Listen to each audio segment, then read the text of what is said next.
Killer, what's happening, my nigga? We're going to do a deep dive masterclass on Cameron and on his rise to success. This is not a normal way to success, but it's starting to be the norm because of the technology and the new ways of doing things. So check it out. All right, so today we're going to do a deep dive on Cameron. Ooh, yeah. It's not just the music, though. We're talking entrepreneurship, creative hustle, and like some real business savvy, the kind of stuff that applies outside of music and entertainment, you know? Right. So we're using this YouTube interview he did with Steve Stout, and we're going to unpack like his whole approach to independence. You ready to decode this playbook? Let's do it. I mean, what's so fascinating about Cameron is he's always been ahead of the game, like building his brand and creating opportunities way before social media was even a thing. Yeah, like back in the mixtape era, before algorithms and Spotify playlists, right? Exactly.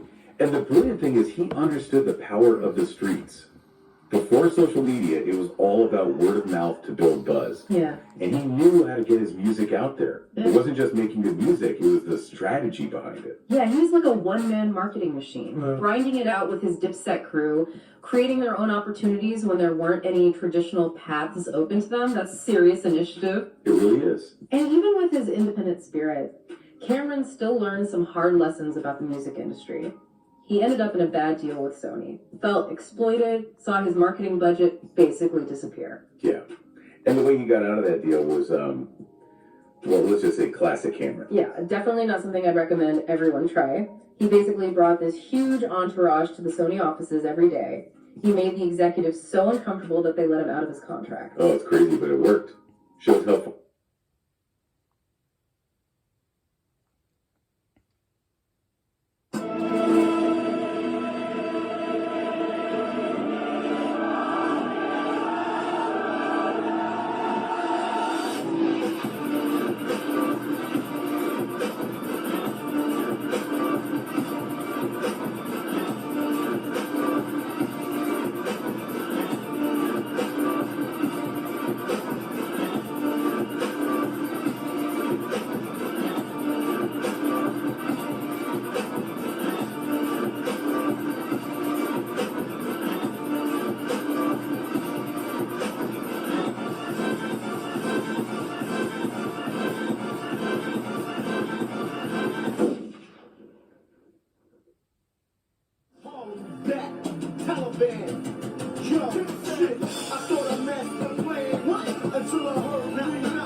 Hey Truth Seekers, welcome back to Truth Revealed. As always, I'm your host, Sergio Denaro, and today we are going to begin the process of taking a look at Sean Diddy Combs, or P. Diddy, or Diddy, or Sean Combs, Puff Daddy, whatever. Up until now, I've always had to jump into a case in the middle of the case because I'm just trying to get up to speed on the trials that are currently going on in the country. For once, we can look at this case right from the very beginning. I don't know when the trial is going to start, but in case you're not aware, Diddy has been federally charged with sex trafficking and racketeering.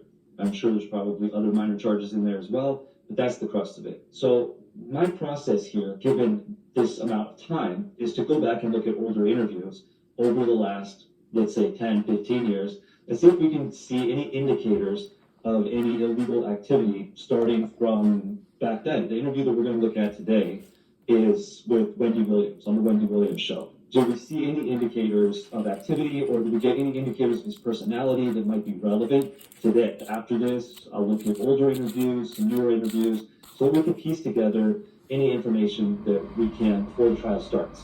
Now, this isn't necessarily the legal process, and what I do here is just my opinion based on skills that I learned as my time in human intelligence collection with the Department of Defense and the U.S. military. If you want more information on my background, just check out my bio on my homepage of my YouTube channel. Like I said, we were looking at an interview.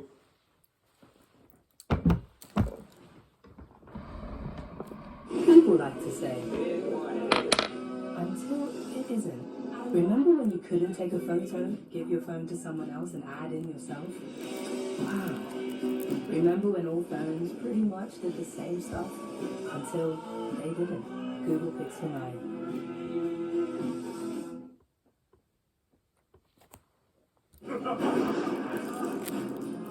Make wicked savings with member perks like free delivery with delivery. Okay, Killer. What's good, Killer? What's happening, my nigga? You been long, my nigga. What's happening with you, man?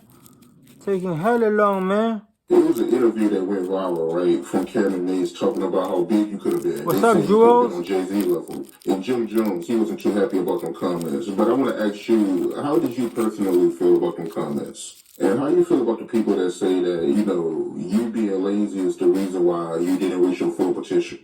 No, I mean, I did hear that. He didn't use those words, so I ain't even going to, because then that would make me, you know what I'm saying? But he did say they did, you know, we mentioned him being the next Jay-Z, and I mean, yeah, maybe I could have. I wouldn't want to say Jay-Z because I never strived to be Jay-Z. You know what I'm saying? I think that's when Jim kind of like took it. You know, shout out to Jim, he's my brother, so you know, he gonna say how he feel all the time. You know what I'm saying? But yeah, man, which is the truth. I never was trying to be Jay-Z. I was always just trying to be me. You know what I'm saying? Even like, you know, a lot of people was claiming King of New York. My whole thing, I was the Prince of the City. You know what I'm saying? I never went that king spot or that, you know what I'm saying? But I was that Nick. You know what I'm saying? So in that sense, I know what they're saying. Me being that Nick and being one of them guys, I think that's you know, that's how they meant it. So that's how I'm, you know, kind of like carry it. But yeah, you know, I definitely could have been way further than I am. You know what I'm saying? But I don't ever blame nobody. That's what the thing with me is. I blame myself for anything that's held me back. You know what I'm saying? Like, I don't sit there, I'm not being running around, yo, this, that, and the third. You know what I'm saying?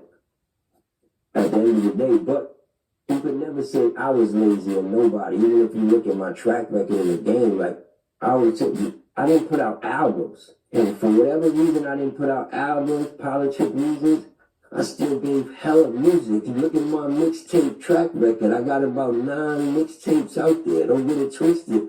I mean, me and Wayne got 2 mixtapes out there. You know what I mean? Couple 40 songs out there. So that was just the politics of the label. You gotta understand, it's like, and you see it now, like with these labels, all the big artists telling you how you should have been independent. There was a lot of games being played at labels, so our game was to not turn in the album. You know what I'm saying? And you see a lot of artists, that was our weight, you know what I mean? To not turn in the album. You know what I'm saying? So I would put out mixtapes. I put out mixtapes in the time with Def Jam bullshit. They dropping the ball. They not doing what I need them to do, or they not doing things how I feel them, or putting me in the light that I need them to put me in. You know what I'm saying? And that's the thing. I never feel like I had the team around me that I needed to have to push me to that next level. You know what I'm saying? Like I said, that's not me blaming nobody. That's kind of like me. I'm responsible for putting that team around me. You know what I'm saying? I always kind of like wanted to help the homies and wanted to help the guys. You know what I'm saying? That they never really got it together. It's just me trying to, you know what I'm saying? Empower people that maybe I shouldn't have been trying to empower. You know what I'm saying? But you don't live and you learn at the end of the day. So, but I got hella music out there. You look at my track record, that's why I be like, it's really just albums. My album wise, I didn't, 2 albums, so it's like over a year, 2 albums on Def Jam, and then God Willing was really an album. You understand what I'm saying? That was, but I said mixtape because I didn't want Def Jam to have that. I made more money on it as a mixtape. You understand what I'm saying? So it's just like now how people play the words and stuff like that. And then it's like, even for the sales part of it, yeah, it's like, if y'all not gonna put all the backing into it for me to get the amount of sales that I know I should be getting, because like you said, I know I'm like a Jay-Z or Wayne, so I'm not gonna have it. Back in the day, it was like sales really mattered. So it's like first week, if y'all not gonna put the effort into it that I need y'all to put into it for my first week sales to reflect the kind of Nick that I am, you know what I'm saying? Then I'll just keep going the mixtape route and keep feeding my fans. They love me. You understand what I'm saying?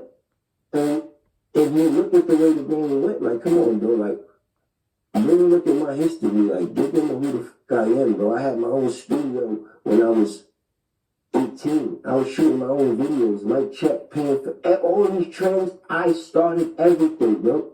Everything, pretty much. You know what I'm saying? Shooting my own videos. I had my own studio when I was 18. I had my own disc burners, burning my own CDs. You understand what I'm saying? Putting them out myself. I was doing all this shit myself, bro. All of this shit. Jimmy King was coming to my studio to record music. And I was the young fella. You understand what I'm saying? So that it's easy to get that kind of like, whatever. JUELZ was never lazy. I had a lot of issues, you know, with the label, so I was kind of like back and forth with them. But really Google how much music I got out there. I wouldn't be able to do the type of look I am if like, come on, look at my track list. And I could do verses by myself. How? How? You understand what I'm saying?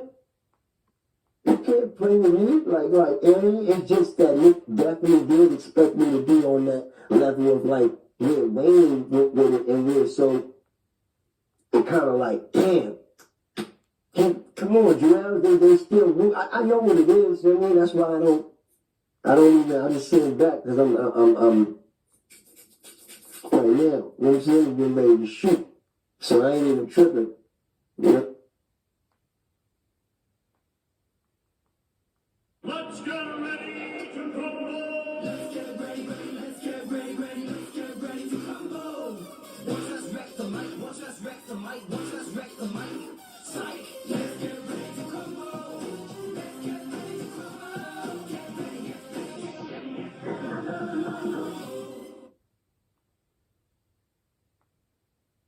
Now it's free to sell on eBay. Download.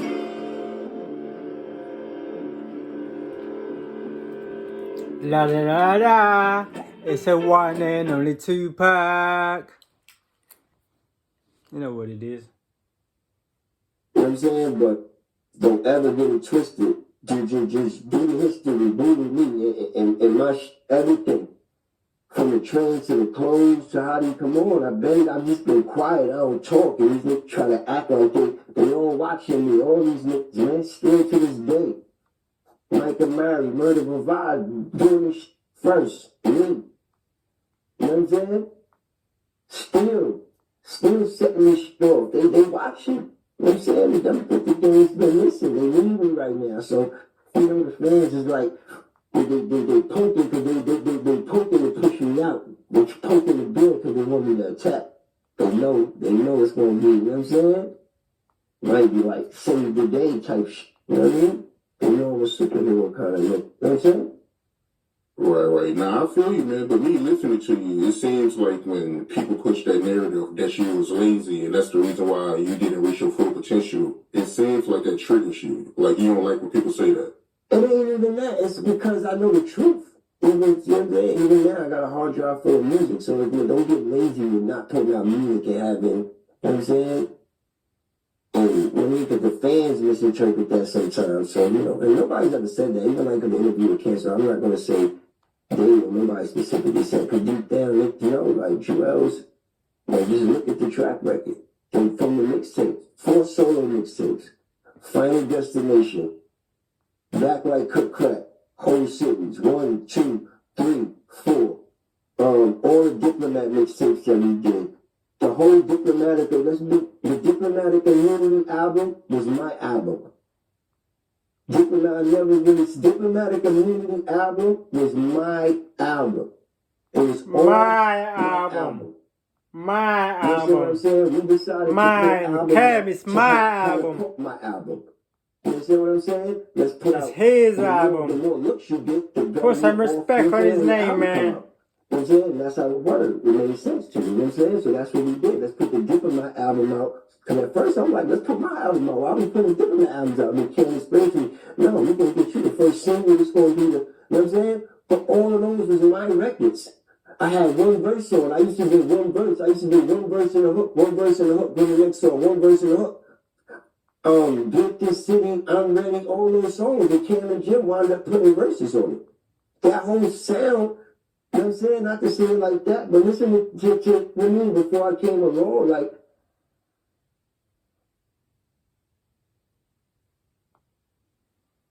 Legend Games.